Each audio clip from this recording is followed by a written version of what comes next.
Jadi kita ceritanya posisinya bayi sudah lahir, kita sudah cuci tangan, ya sama cuci tangan. Kemudian kita menggunakan handphone panjang, steril. Kemudian oksitosin sudah terisi, ya ini nanti steril, sudah terisi 10 international unit itu 1 mililiter. Ini steril, jadi diletakkan di tempat yang steril.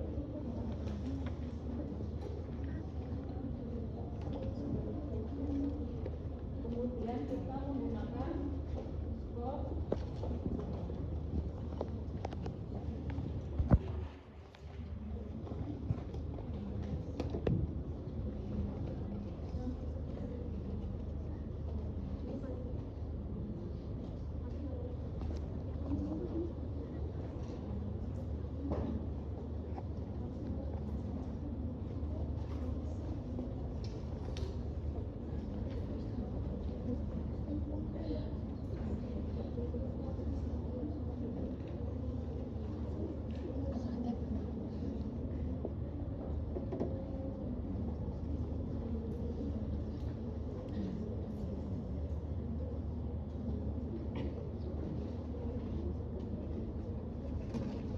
Kemudian menggunakan penutup kepala, kacamata dan masker.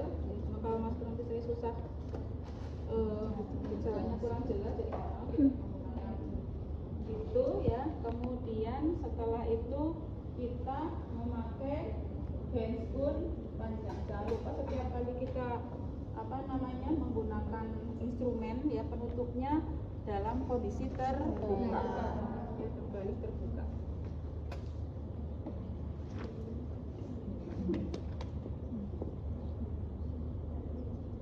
Kita cek untuk tangan kanan kirinya, ini ternyata tangan kiri. Kalau tangan kiri dulu ya kita ambil tangan kiri.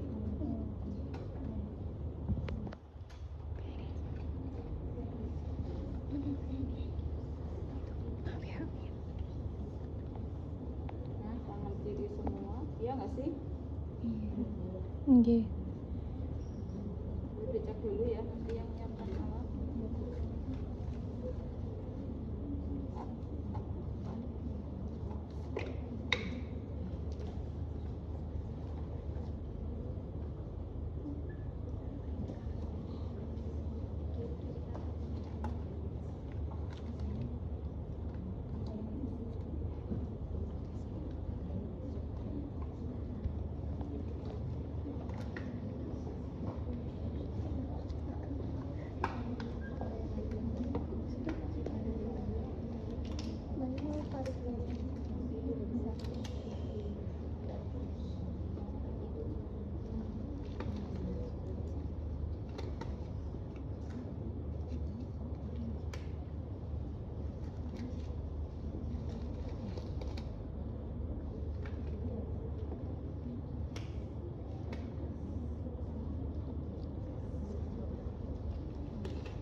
Ya, permisi Ibu, karena ini area-area belum lepas sehingga nanti saya akan melakukan tindakan membantu untuk melepaskan ari-ari yang sebelumnya. Nanti saya akan cek dulu apakah bayinya memang tidak kembar, dan saya akan menyuntikkan obat yang bertujuan untuk mencegah perdarahan dan juga mempercepat agar ari-ari keluar. Sebelumnya saya cek dulu, ini steril ya, menggunakan kain steril, jadi kita boleh menggunakan handscoon. Nah, permisi Bu, ternyata tidak ada janin yang lain ya. Kemudian setelah itu kita menyuntikkan oksitosin ya, 10 international unit secara one hand, jadi menggunakan satu tangan. Kemudian di sepertiga atas bagian lateral ya, paha lateral itu samping ya, kemudian sepertiga atas ya, paha, kemudian dibagi 3, kemudian bagian atasnya itu namanya sepertiga atas paha, bagian lateral. Lateral itu luar. Ya, jadi nanti kalau jadinya lateral apa? Luar, ya. Apa tadi? Sepertiga bagian paha lateral. Sepertiga atas bagian paha bagian lateral. Ya, berarti di mana kalau di sini? Ini kan posisinya di sini ya, berarti di sini. Ya, permisi Bu, saya menyuntikkan obat terlebih dahulu. Ya, kita aspirasi, yakinkan tidak ada darah yang masuk ke dalam spet, ya, kemudian kita suntikkan. Ya, tidak perlu menggunakan steppers atau menggunakan alkohol swab gitu, karena di APN itu tidak menggunakan alkohol swab. Kemudian setelah itu harusnya kan pada saat setelah menyuntikkan kita mengikat tali pusat, kemudian memotong, ya, karena kerja dari oksitosin itu kurang lebih 5 menit gitu. Kita anggap sudah dilakukan, ya. Kemudian setelah itu kita mendekatkan klem. Nanti klemnya tadi.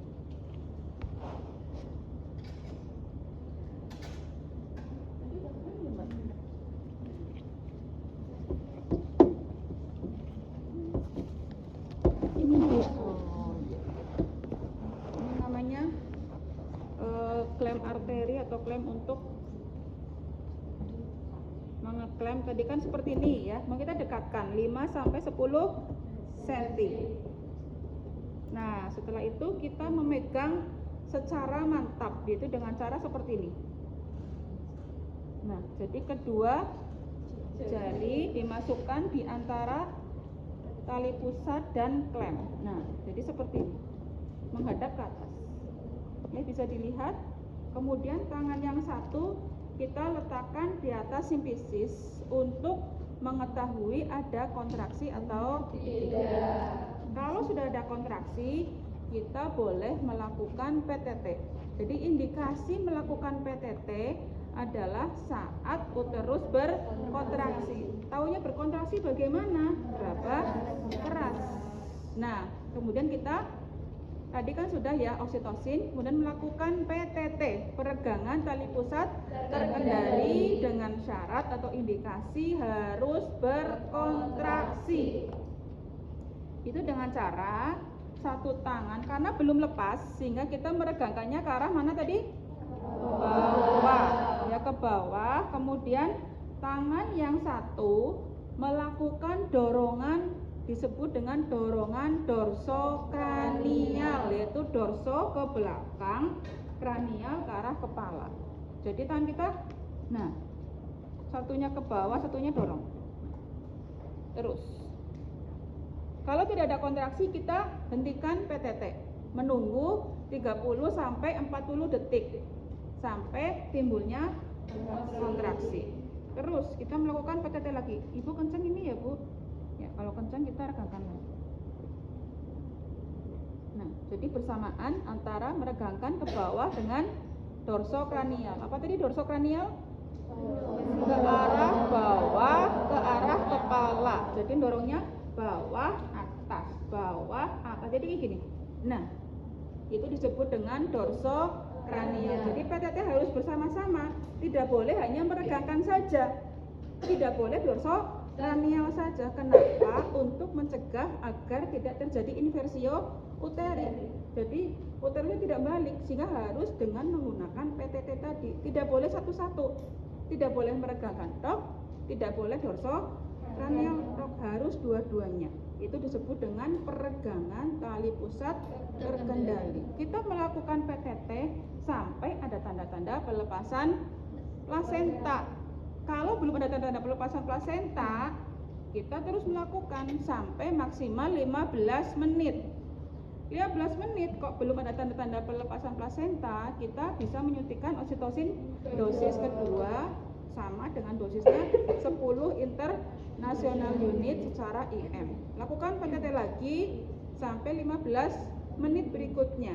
Berarti kita diberi kesempatan untuk melakukan PTT itu selama 30 detik. 30 detik kok tidak ada tanda-tanda pelepasan, berarti disebut dengan retensio placenta. Berarti harus melakukan rujukan, tapi sebelumnya kita boleh melakukan manual placenta itu nanti. Sekarang kita belajarnya PTT terlebih dahulu. Sudah, setelah kita melakukan PTT, ternyata ada tanda-tanda pelepasan placenta, yaitu tali pusat bertambah panjang, ya, ada semburan darah dan uterus globuler. Berarti kita dekatkan lagi karena tadi bertambah panjang, ya, dekatkan, jangan lupa karena ini kan berisi darah, sehingga biar tidak menyembur kemana-mana, kita jepit dengan menggunakan jari kita pindah. Letakkan 5-10 menit di depan vulva. Kemudian kita melakukan PTT lagi, tapi arahnya berbeda. Kalau belum lepas ke bawah, sekarang sejajar dengan lantai, kemudian ke bawah dan ke atas. Nah, terus dorsokranial, Ibu neran dikit sambil meneran. Nah, setelah plasenta, ya, terlihat di introitus vagina, ini di introitus vagina. Kita tangkap dengan menggunakan kedua tangan kita. Kita sudah terlihat, kita tangkap, kemudian putar terus searah jarum jam. Jadi diputar, bukan kayak gini kan, tapi diputar. Terus diputar sampai selaputnya terlihat. Kalau sudah terlihat, untuk membantu mengeluarkannya jangan ditarik, tapi tetap diputar dengan menggunakan klem. Terus sudah kita letakkan dulu, lakukan massase pijat, ya, searah jarum jam selama 15 detik. Ya, ternyata berkontraksi. Kemudian kita mengecek kelengkapan plasenta dengan menggunakan kasa, gitu. Kasa minimal 3. Kita cek bagian maternal terlebih dahulu. Ini bagian maternal, yaitu yang menempel di uterus. Kita dep, ya, ternyata kotiledonnya lengkap, 15-20 jumlahnya, ya. Kemudian kita cek lagi bagian fetalnya, ya, insersinya di tengah. Kemudian tali pusatnya diukur, ya, kurang lebih 15-20 cm. Kemudian selaputnya kita satukan, ya, ternyata tidak ada yang robek, ya. Kemudian baru kita satukan kembali, ternyata lengkap, ya. Kalau sudah lengkap, kita masukkan ke dalam tempat placenta. Kemudian jangan lupa kita cek pendarahan. Jadi sumber pendarahan ada 3, uterus, placenta, dan robekan, ya. Setelah itu kita cek, ya, robekan di jalan lagi di vaginanya dan di perineum. Ternyata ada robekan, ya, terlihat robekan karena darahnya sudah terserap ke dalam kasa. Nah, sudah. Setelah itu kita dimasukkan ke bengkok atau ke tempat tali pusat. Ya, setelah itu kita memberitahu ke pasien, ibu ini sudah lahir, adik-adiknya dan lengkap, ibu tidak mengalami perdarahan. Nanti kami akan melakukan pemantauan kala 4. Yang sebelumnya saya akan membersihkan ibu, ya, dengan menggunakan, kalau ibunya itu dibersihkan dengan DTT, kemudian alat dan sekitarnya menggunakan larutan klorin.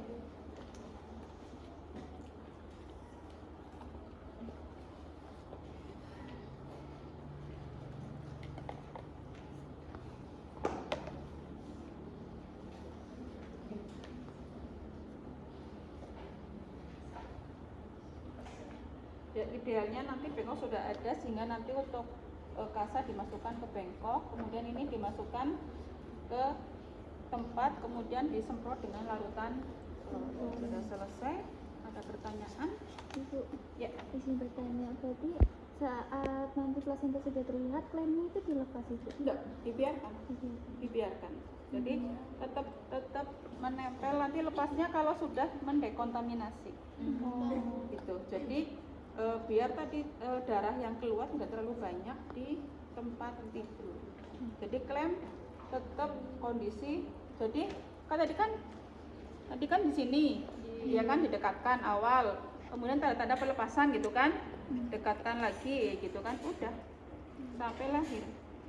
Jadi tidak dilepas. Lepasnya nanti kalau sudah, kita akan melakukan dekontaminasi besok APN dari langkah 1 sampai 60 langkah. Tapi kan sudah ada modal, ini kan sudah praktek kala 2, sudah praktek kala 3, tinggal nanti untuk APN. Terima kasih Bu. Yang lain?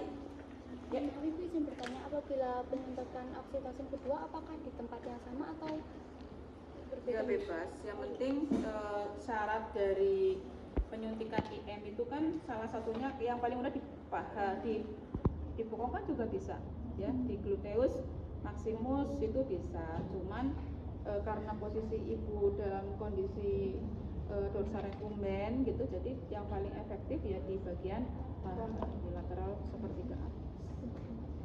Yang lain nggak apa-apa, nanti disuntik lagi di tempat yang sama, nggak masalah. Yang lain paham? Ya, ada yang masih belum jelas dari checklist yang ada?